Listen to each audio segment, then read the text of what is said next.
What it do? Hi, Chris, boy, Caleb, and we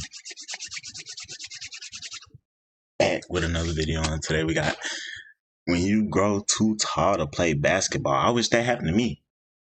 Not too tall, but like, you know what I'm saying? I could have got a couple more inches, pause. Could have got a couple more inches to my height. You feel me?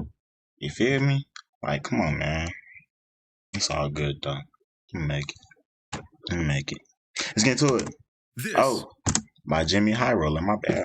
Is Robert Wadlow, and he was the tallest man in recorded history, standing at a whopping 8 feet 11. What? That's not a man. First of all, correct yourself. That's not a man. That's something extra. That's not normal. 8'11". I wish I would see something 8'11". I'm attacking it. He was the tallest man in recorded history, That's standing 9 at feet. a whopping 8 feet 11 That's inches a drive-through. A man so large he looked like two people stacked on top of each other in a trench coat. But even then, you'd still have to give them a pair of stilts to stack up to Robert. Bro, is this real? When he entered middle school, he was already a 7-footer. And by the time he graduated high school, the kid was a... Bro, I was just making 5. Bro, I was just clearing 5 feet, bro, at middle school, bro. What? That's crazy. Staggering 8 feet 4 inches tall. And just as odd as his unbelievable height was the fact that he just wouldn't stop growing, even well into adulthood. Robert's height and daily life is I would have locked him up. This ain't normal. But being a basketball fan, the only thing that I can think about when I see film of this gentle giant peering out 3 feet over a sea of people flocking to see Victor Wembanyama. This man would have been one hell of a ball player. My bad. Standing just 1 foot shorter than the rim itself. Give the kid a pair of sneakers, plant him underneath the rim, and watch as the defense stands by, helplessly witnessing the dominance of a man too big to do absolute. Hey though, the bigger they are, the harder they fall. If you truck, try to like you might not even have to truck and just like give him a little tap. You feel me, with the shoulder or something. He might go falling. You never know because he's 8'11". You don't know how much control of his body he has. You don't know. You don't know how it works. I mean, Victor, he got pretty much good control, but he not 8'11". That's 9 feet, bro. Victor ain't even 9 feet. That's like literally a foot under the rim, bro. Like, he's doing this and dunking. Come on now. Not even that. He can literally dip down and dunk, bro. Just get him within reaching distance of the hoop. I fail to see any way that you could prevent him from just dropping the ball in the hoop every single time. Which begs the question, why don't teams do this? Why are teams around the NBA not scouting the tallest people on the planet, slapping a uniform on them, and planting them under the hoop for the easiest buckets you've ever seen in your life? That's a good question. Well, because teams have tried this. Actually, they've tried it a lot. And it turns out you can actually be too tall to play basketball. Facts. Like, y'all mean...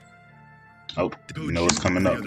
Skip that ad right quick. Limit to how tall a player can be. The tallest player in NBA history is a record tie between Manute Bol and George Mirasan, both 7'7" giants, basically and taller 8 than feet. any player currently in the league.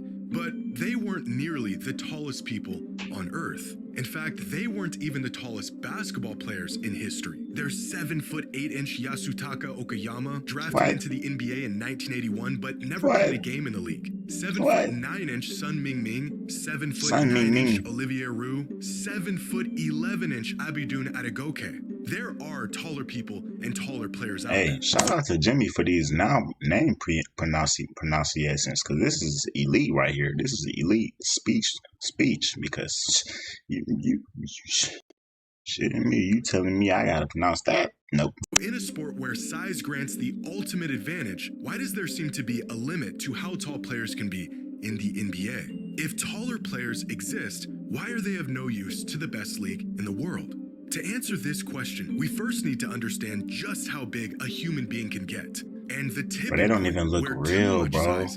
Oh my goodness. I don't like looking at that. The tallest player in the NBA is Victor Wembanyama, Got a weak who was stomach. officially measured at 7'3" coming into the NBA a couple years ago, but was recently changed to an official height of 7'4". But even his new listed height seems to be an underestimation. But I think he'd been 7'4". In every photo, compared to other players from around the league and their listed heights, fans have speculated that Wemby is clearly taller than they are listing him. For example, here is 6'11" Tim Duncan. Here's 60-year-old 7'1" David Robinson. Might be a little bit of shrinkage going on there, but still a 7-footer. Here's 6'6" Stephon Castle.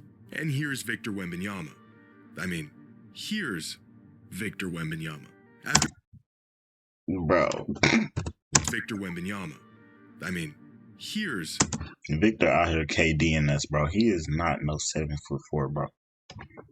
Tim Duncan was at least 6'11", really pushing it, almost. I forgot who he said this was. I'm sorry. I can't name him because he looks too old now. I gotta see him in a jersey. But first of all, Stephon Castle ain't 6'6". That's cap. It's more like a 6'3", 6'4". This David Robinson. Sorry, I forgot. Now I remember. I just had to look for a moment. David Robinson was like 7'2", 7'1". He's at least 7 foot, 7'1". Bro, he's at his chin. That's a cool, bro. He's at least 7'6", 7'7", bro. Victor Wembanyama. 7'6" maximum. It's estimated that but Wemby is at least closer 7'5". to 7'6" or even Look, 7'7". I literally just said that. Wemby is closer to 7'6" or even 7'7". And according to the Spurs team staff, he's still growing. Now, if Wemby is truly 7 feet 6 you gotta inches slow tall, down, though. that would make him the 34th tallest human being on the planet. So, Currently, where are the other or all 33 time? guys that are taller than him, and why are they not in the NBA? Well, because they are simply too tall. 8'3", 8'1", 8'1", 7'11", 8'1", 7'11". All of these men have a few things in common. They're all incredibly tall, obviously.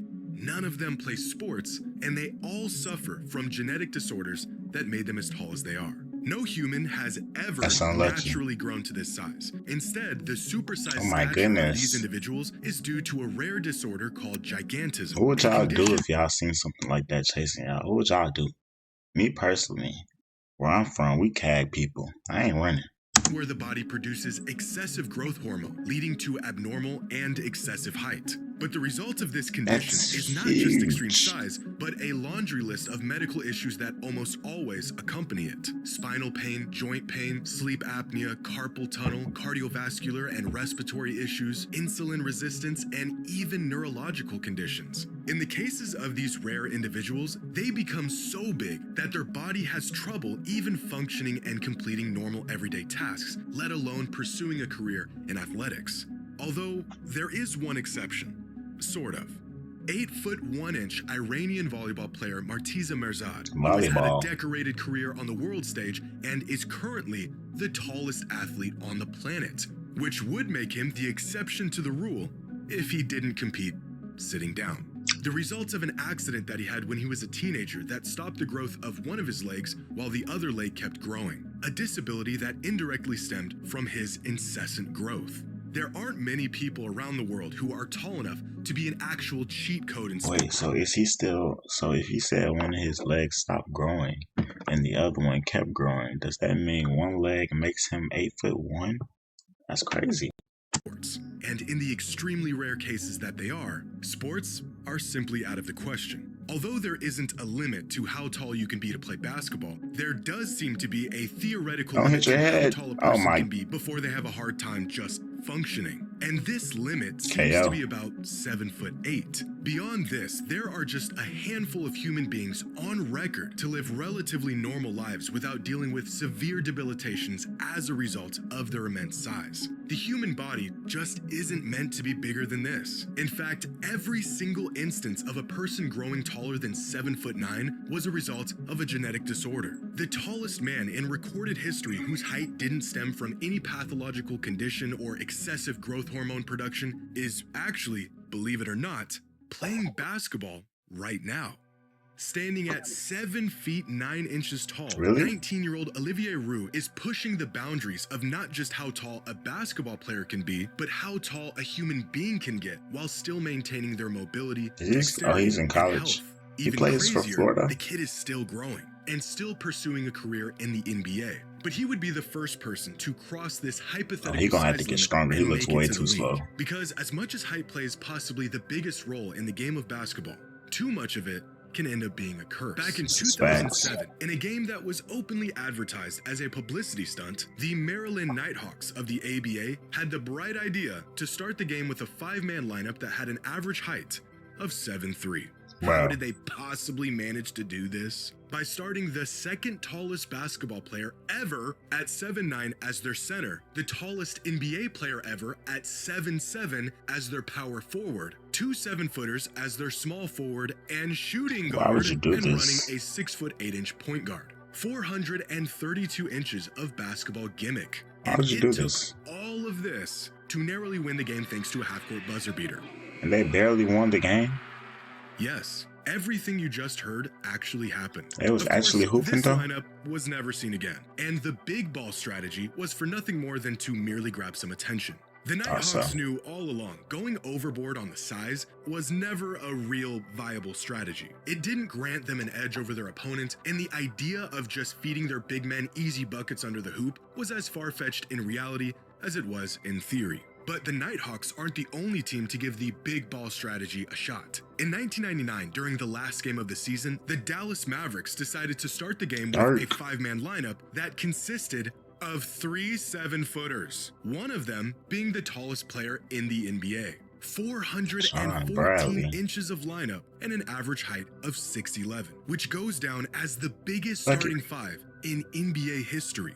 They ended up losing the game by double digits, their experiment was a dud, and this lineup was never seen again. In 2020, the Denver Nuggets tried a big ball lineup of their own in a scrimmage against the Washington Wizards, a starting 5 that had an average height of nearly 6'11", with a 7-footer running the point and a 7'3" giant at small forward. Why exactly did they do this, you might ask? They probably had no other choice. Well, we're not really sure. Everybody was injured probably. And was nothing more than a gimmick for a meaningless game. Ironically, the Nuggets somehow lost the tip-off, and their experiment lasted only 6 minutes. The result of which was a measly 10 points, big guys living out their lifelong dream of playing on the perimeter, and a tied game against a Wizards team, missing 3 of their best players. This lineup wasn't much of a success, and was never seen again. Because, turns out, having a team exclusively full of giants is not as great of an idea as it sounds.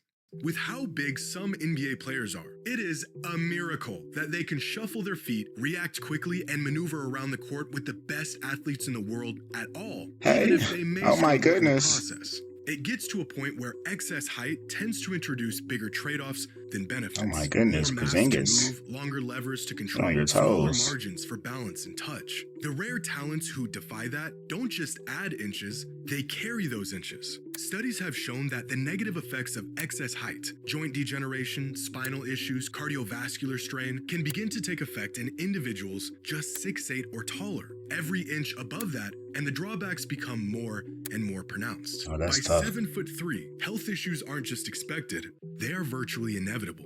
There has been only 28 players who were 7'3" or taller in NBA history. 28 out of over 5,000 players who have ever touched an NBA court.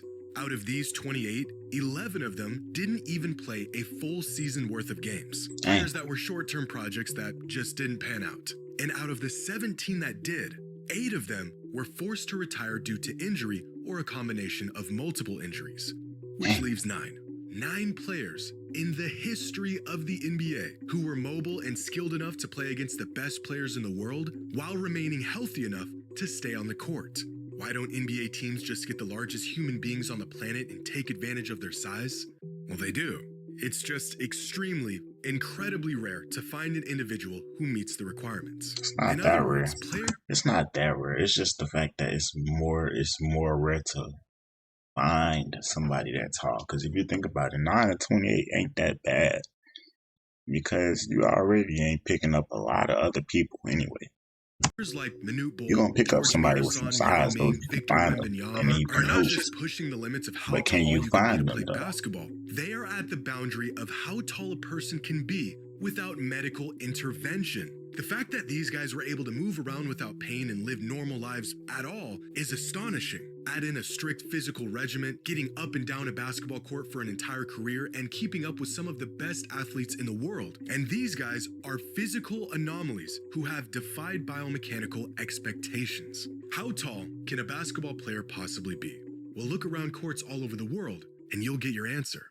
Online, there is a list of the tallest people in the world. Now, this list doesn't include every single extremely tall person, but it does include everyone over 7'3" that has been officially measured and verified. And among all of these individuals, 87 of them are alive today.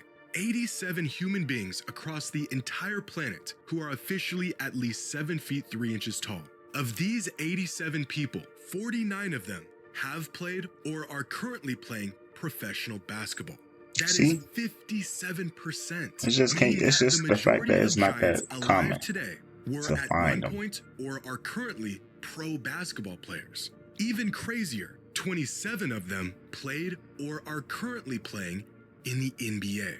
But here's where it gets really interesting. Of these 49 pro basketball players, none of them were taller than 7'9", and 45 of them, the vast majority, were 7 feet 7 inches or shorter. Again, this seems to be the absolute limit of how tall a basketball player can truly be. 7'7". Because if we reduce this list to the people who are between 7'3" and 7'7", then 71% of them have played professional basketball at some point in their life. 71%. And 43% have played in the NBA. So if you aren't really tall, your chances of becoming a pro basketball player are pretty slim. And if you're too tall, your chances aren't much better. But if you're in this Goldilocks zone, where you have an abundance of size without being debilitating, you are essentially a shoo-in as a pro basketball player. Can a person be too tall to play basketball? Well, technically, no. But as of right now, and from everything that we've seen, there appears to be a practical limit at about 7 feet 8 inches tall. So, yeah, in theory, you could just plant a mega giant near the rim, feed him the ball, and give your team the most unstoppable advantage the sport has to offer. You just have to go out and find a mega giant good enough to compete and healthy enough to not completely fall apart on the court. Yeah. Good luck with that. Not happening. Yeah, not happening. I think Victor and then Oliver guy is gonna be the last few for a while. Last couple. That'll be video though by JxmyHighroller. As always, you already know this man be coming up with the craziest statistics, and you know what I'm saying, whatever he say, I gotta go with it because I ain't arguing against it. If y'all enjoyed this video, y'all want to see more, don't forget to like, comment, subscribe, and let me know what you want to see next. Darkness appears, leaving me stranded.